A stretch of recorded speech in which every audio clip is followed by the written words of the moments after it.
Filtros, primeiro filtros ideais.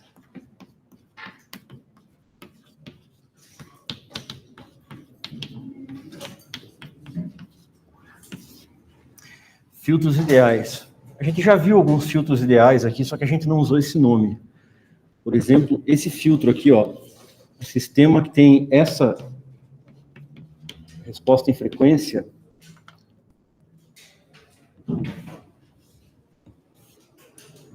no retângulo, é um filtro passa-baixas ideal. Chamo aqui de ômega C e aqui de menos ômega C.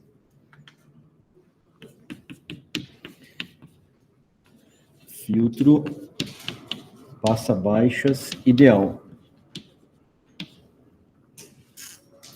É importante caracterizar os filtros no domínio do tempo também. Aqui ele está caracterizado no domínio da frequência. É importante caracterizar no domínio do tempo, porque na hora da gente implementar um sistema computacional que faz a filtragem em tempo real de um sinal, ele vai fazer no domínio do tempo, vai fazer a convolução. A convolução é assim, né? Saída é a convolução da entrada com a resposta ao impulso. É isso que acontece num sistema linear invariante no tempo, né? Por exemplo, um filtro. Vamos montar de novo a equação da integral, da convolução aqui. Eu tenho x de tal, h de t menos tal de tal. Vamos supor que eu tenho um sistema aqui, caracterizado por uma resposta ao impulso h de tal, h de t, e eu tenho um x de t qualquer,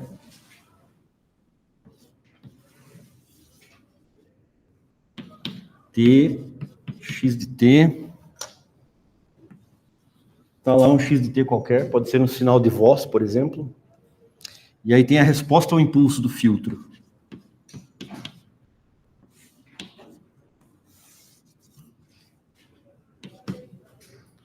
E a resposta ao impulso do filtro é assim, por exemplo. Aí a gente monta a convolução, né? A gente faz o x de tal,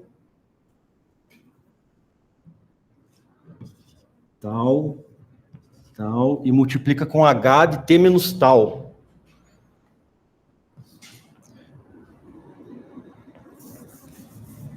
Vamos colocar o tal aqui. O h de t menos tal é assim, né? O que está em zero aqui vai estar em t, e aí eu vou estar com ele espelhado no tempo, né?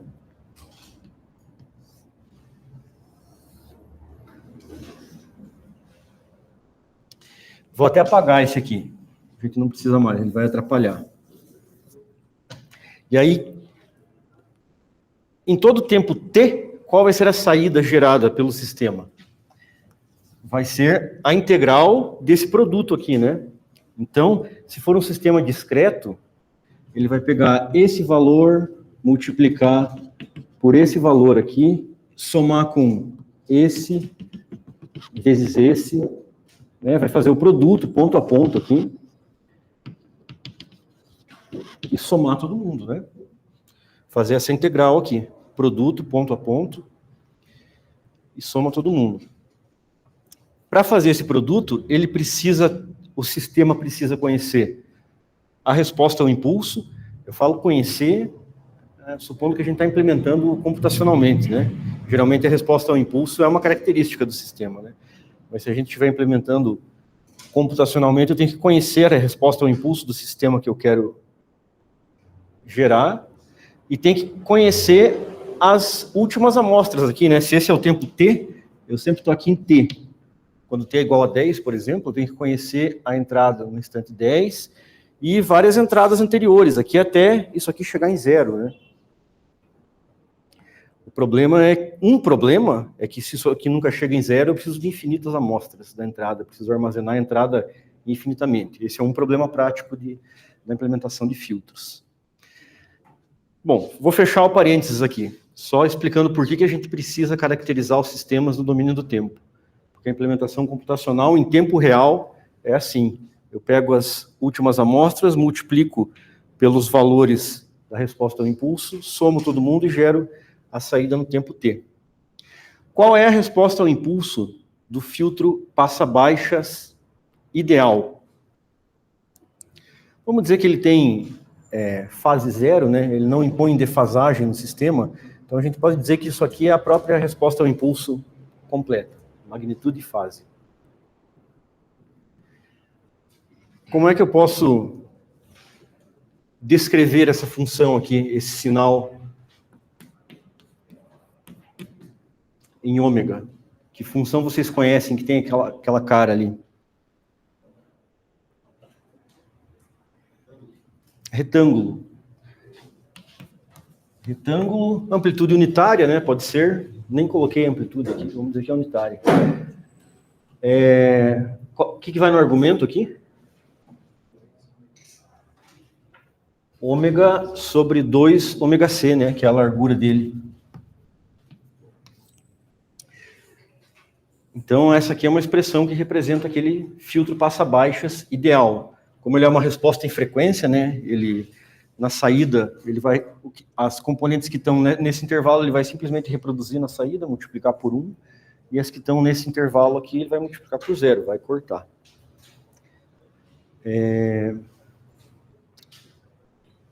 A resposta ao impulso é a transformada inversa da resposta em frequência, né? Qual é a transformada inversa do retângulo? Eu devo ter aqui numa prova antiga impressa.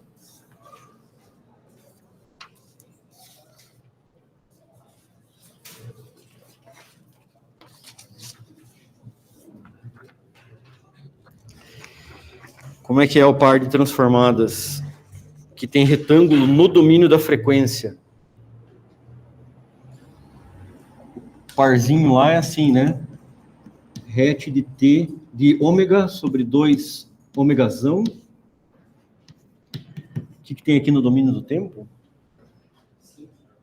É um sinc. E está multiplicando alguma coisa na frente?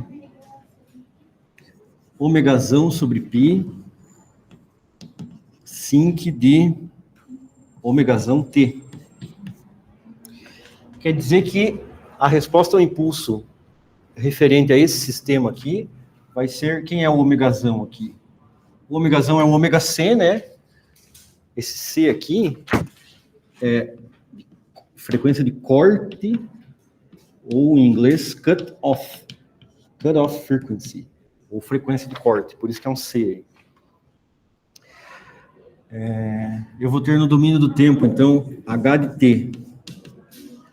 Ômegazão, que é a frequência de corte, sobre π,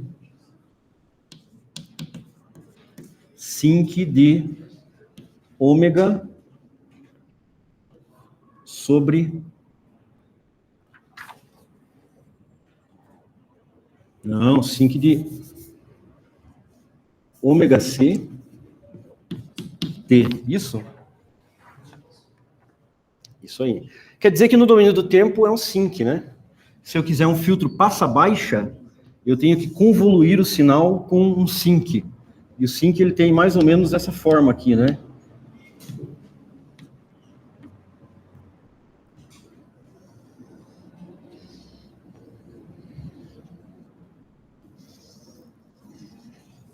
É mais ou menos isso, né? Aqui eu teria amplitude ômega c sobre π. E aqui a passagem por 0 acontece quando isso aqui é um múltiplo de π, né? Então, quando eu tiver ômega c vezes t igual a π, ômega c vezes t igual a π, eu vou ter a primeira passagem por 0.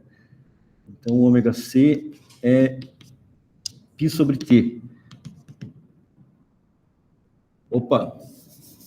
O t é π sobre ômega c.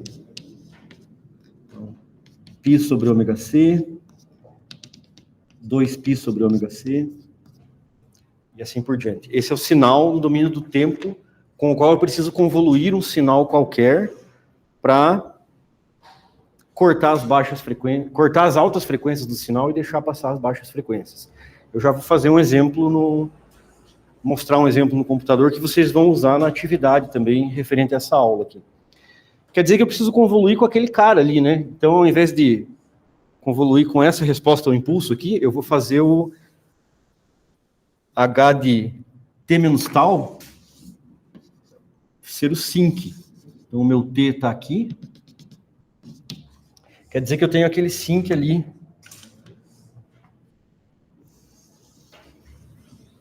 Assim, né?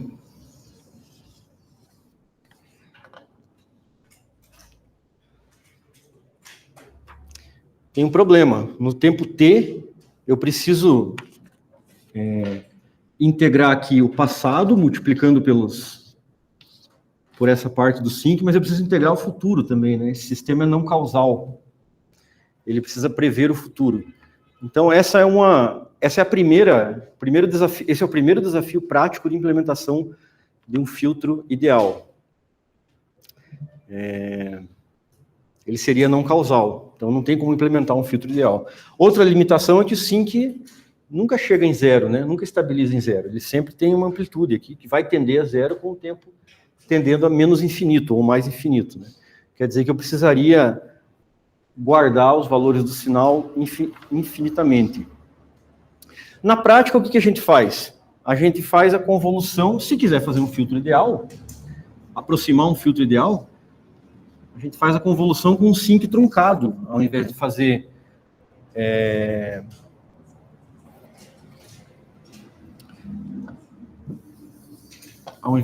com um sinc completo. Truncado e deslocado ainda. Eu posso ter aqui um H de H til, vou chamar de til aqui por ele estar truncado. Eu vou pegar só um trecho aqui do sinc e ainda vou deslocar ele em T0. Aí eu consigo convoluir com esse cara aqui.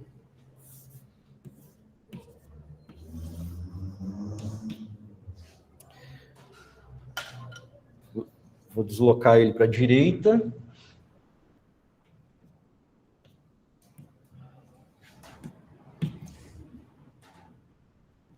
E truncá-lo.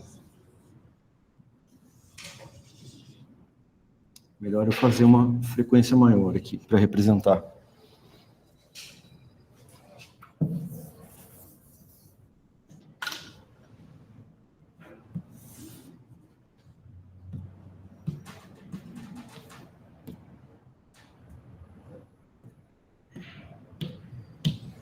Beleza.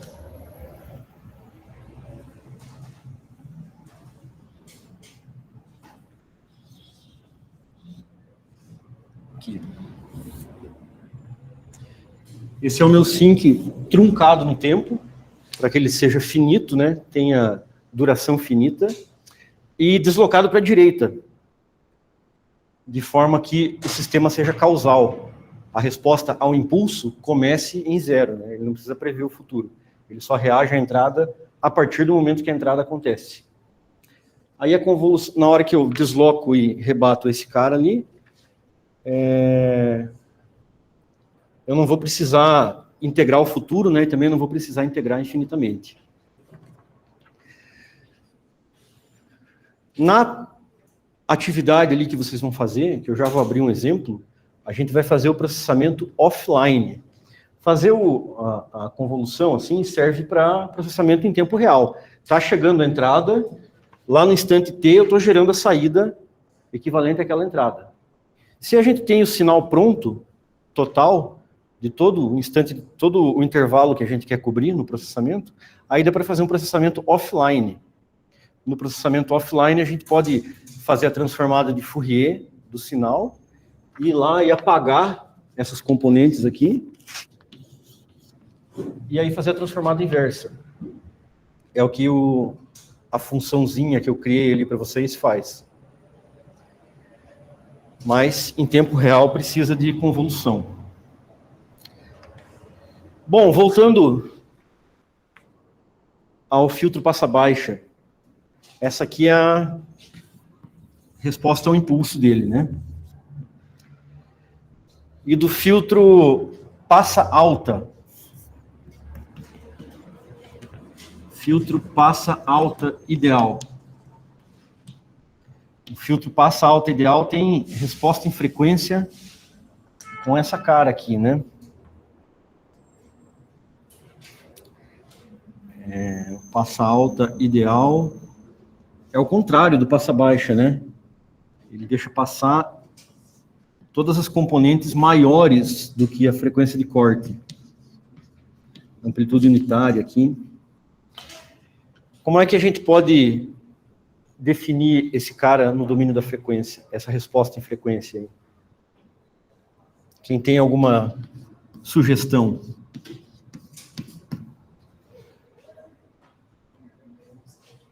Um menos retângulo, né? Constante menos esse retângulo aqui. 1 menos retângulo de ômega sobre 2 ômega c.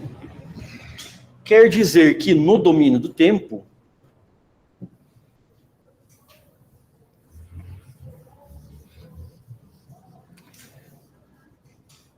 eu terei um h de t transformada inversa daquilo ali. Qual é a transformada inversa da constante 1?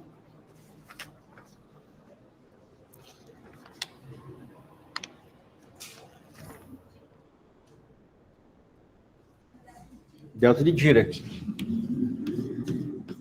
Delta de t menos a transformada inversa do retângulo, que é o ômega c sobre π sinc de ômega ct.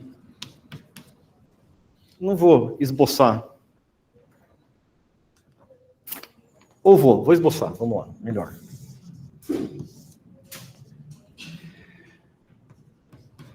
O H de T. Igualmente vai ter aquele problema de ser não causal, de ter resposta infinita, né? Então, o impulso é positivo. É um impulso unitário. E daí tem um menos sinc. É um sinc de cabeça para baixo aqui.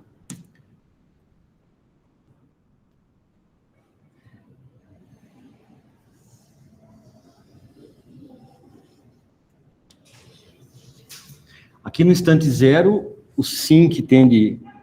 Aqui vai tender a menos ômega c sobre π, só que está somando com o infinito, né? Então, ele tende a infinito aqui no tempo zero. Aqui tem uma descontinuidade, a gente tem que deixar aberto aqui. Porque aqui quem manda é o impulso unitário. Ok, essa é a expressão do sinal pelo qual eu tenho que convoluir, com o qual eu tenho que convoluir uma entrada para gerar uma saída em que eu matei as frequências abaixo de ômega c e deixei passar as frequências acima de ômega c. Que outros tipos de filtro existem? Passa baixa, passa alta, existe o passa faixa, filtro, vamos escrever por extenso agora, passa faixa ideal.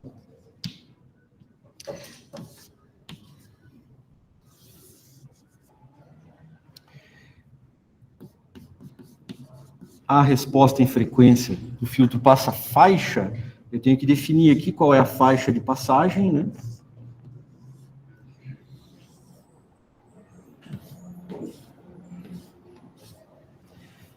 Ao invés de ômega c, eu vou chamar de ômega 1 e ômega 2.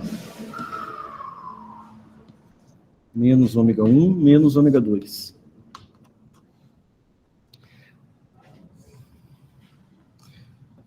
Aqui.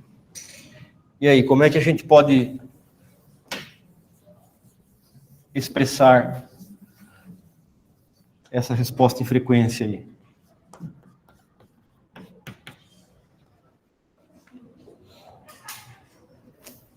Alguma ideia?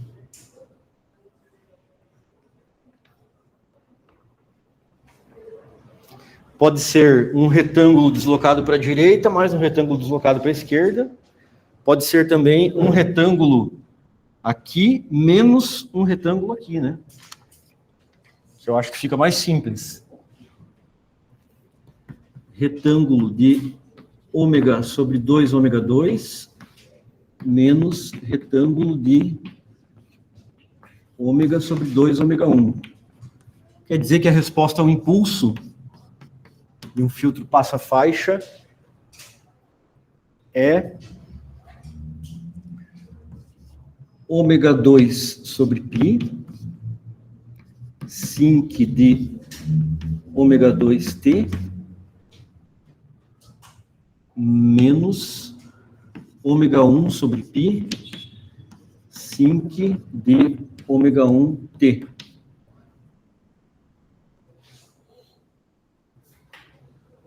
Esse vai ficar ruim de esboçar, né? E, finalmente, quarta faixa.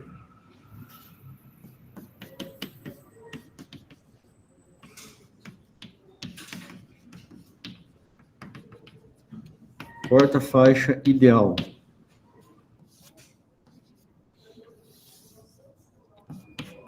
Eu preciso de um H de ômega contrário disso ali, né?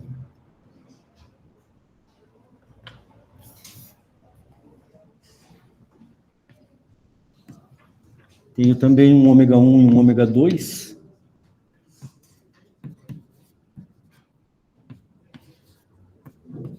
Porém,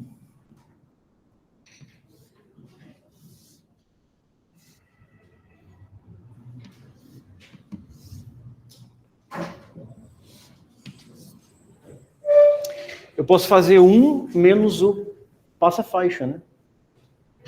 1 menos isso ali. Vai dar o quarta-faixa.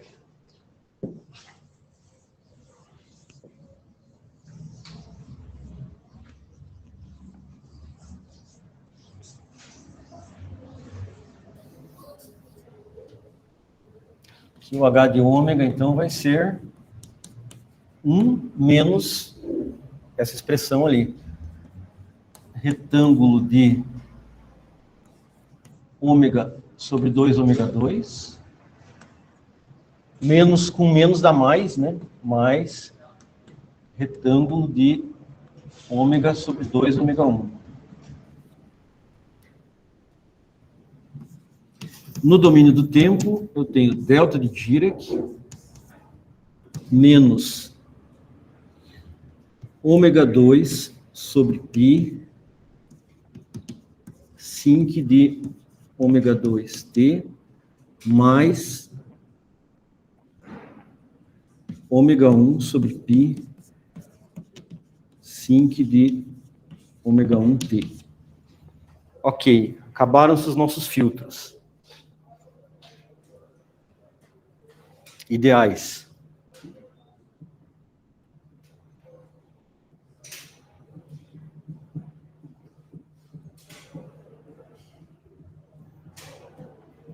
Filtros platônicos, né? Só existem no mundo das ideias, não existem no mundo das coisas físicas. Por isso, ideais. Tá, vamos lá. O que eu fiz aqui? Algumas funções, deixei prontas para vocês aqui. E aqui embaixo eu vou usar essas funções. Vamos dar um play nesse script aqui. Eu criei uma onda quadrada, ó, chamei de skWave. Esse plot time é uma função que eu criei ali para ele plotar já na escala, na melhor escala, colocando tempo aqui em milissegundos. Essa é uma função que eu criei para facilitar a vida de vocês aí. Esse parâmetro axis são os limites aqui dos eixos de exibição, mas é opcional. Se vocês tirarem isso aqui, a função funciona também.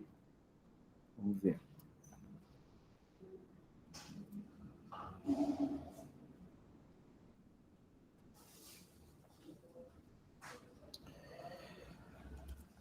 Mas eu vou deixar aqui.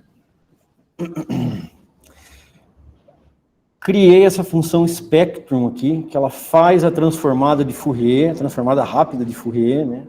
FFT, do sinal, faz todas as transformações necessárias para exibir o sinal no domínio da frequência, bonitinho ali, e exibe com o eixo bonitinho aqui em kHz.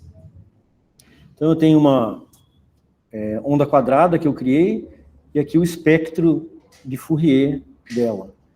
Como esperado, né, o espectro de um sinal discreto, o espectro de um sinal periódico é discreto, né, tem vários valores zero aqui, só múltiplos da frequência fundamental tem valor diferente de zero.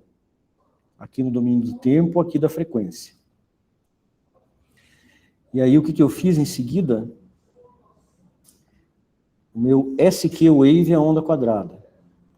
Eu criei funções também que fazem filtros ideais. Essa low pass aqui faz uma filtragem passa baixa ideal. Cadê o low pass? Aqui, ó. Joga no domínio da frequência, vai lá e zera os caras que são menores do que a frequência de corte, faz a transformada inversa e devolve aqui, retorna o sinal.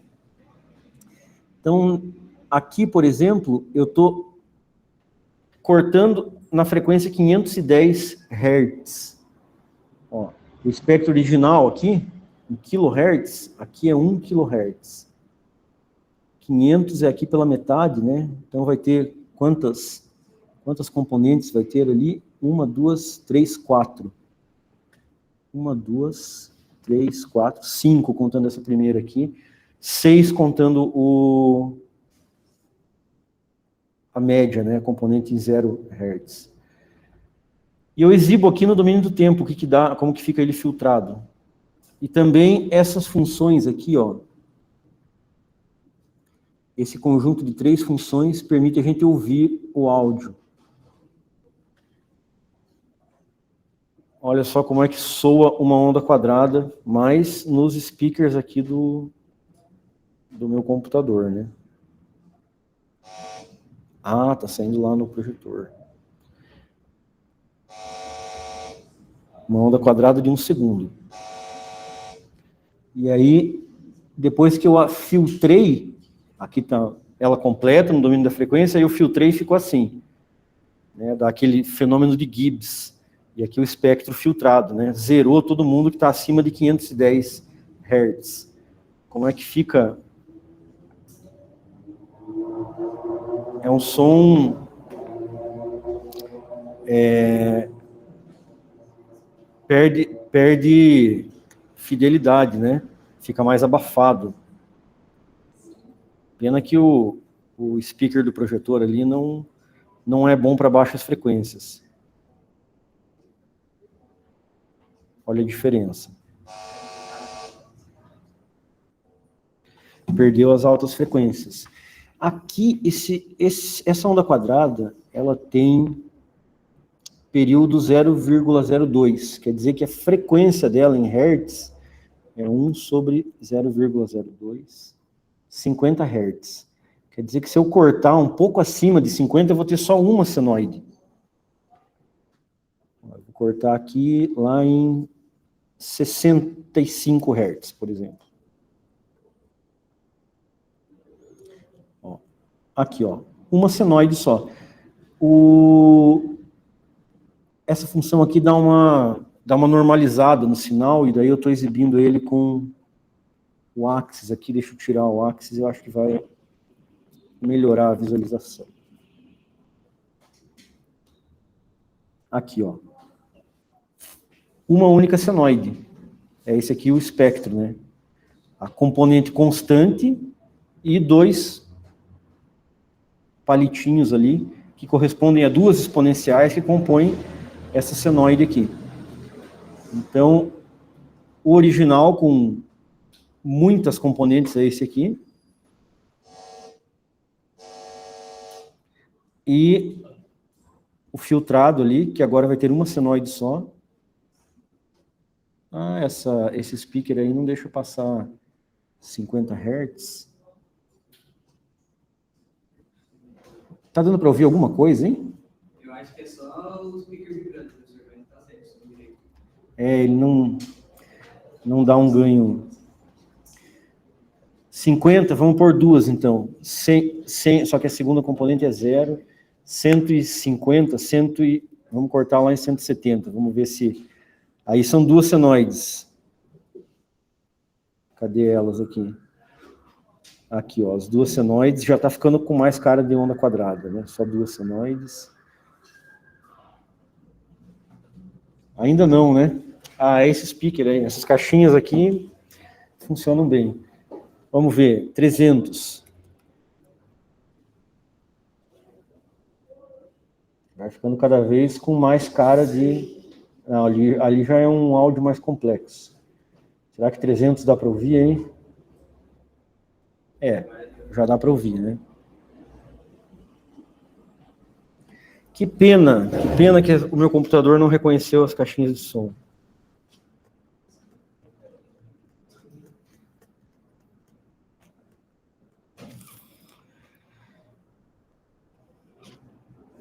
E aqui, para baixo, eu coloquei...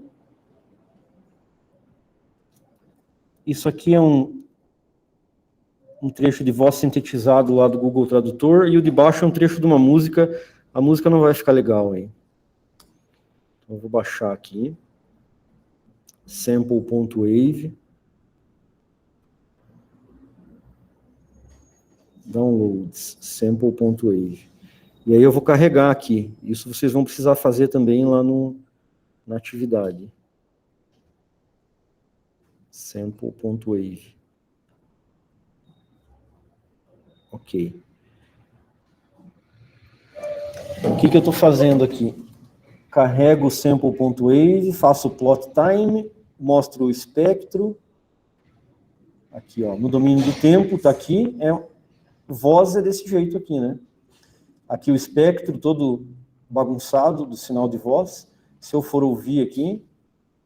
Um som de teste para a aula sobre filtros. Este é um som de teste para a aula sobre filtros. E aí eu vou pegar e vamos colocar um low pass aqui. Vamos cortar em 200 Hz. Ah, 200 eu acho que nem a caixinha de som nem reproduz, né? Vamos ver. Ó o espectro filtrado passa baixo aqui, só até 200 Hz. Vamos ver se dá para ouvir alguma coisa. Não dá para ouvir aí, né? Tá bom, vamos colocar 600. 600 vai dar para ouvir.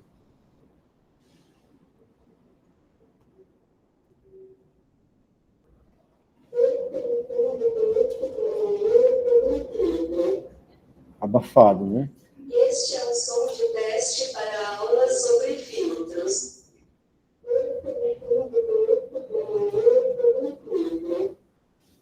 E se eu fizer um high pass de 600? Quer dizer que ele vai cortar as baixas frequências.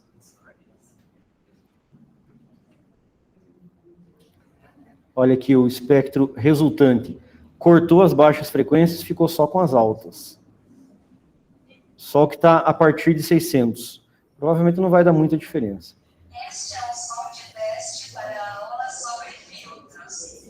Perdeu a parte abafada, né? A parte de baixas frequências. Este é um som de teste para a aula sobre filtros. Este é um som de teste para a aula sobre filtros. Vamos cortar mais para cima ainda, em 1000 Hz. Este é um som de teste para a aula sobre filtros. Eu posso fazer o seguinte também. Eu pego isso aqui que está cortado em 1000 Hz e coloco ele como parâmetro de um low pass.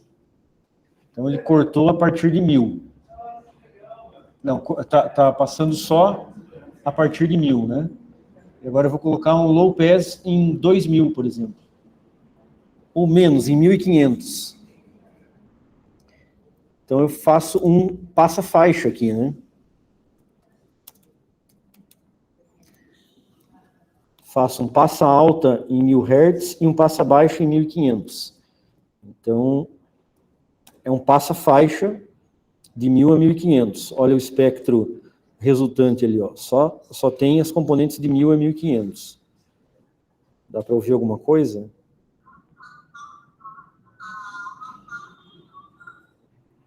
Dá para ouvir alguma coisa.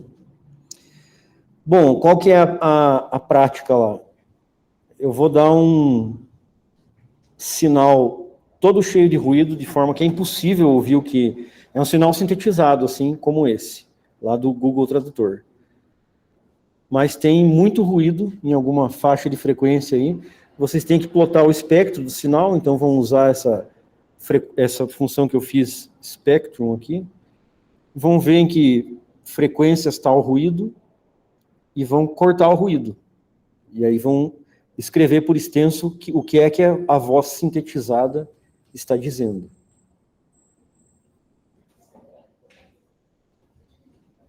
E aí cada um de vocês tem um arquivo WAV lá correspondente com o número, o RA. Né?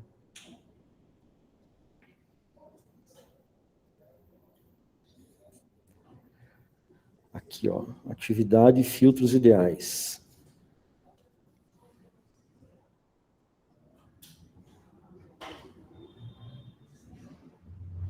Neste link, aqui é o Colab ali para vocês usarem, que tem a implementação dessas mesmas funções aqui.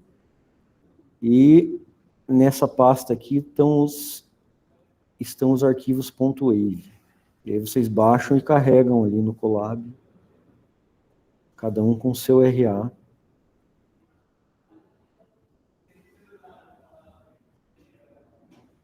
Ok.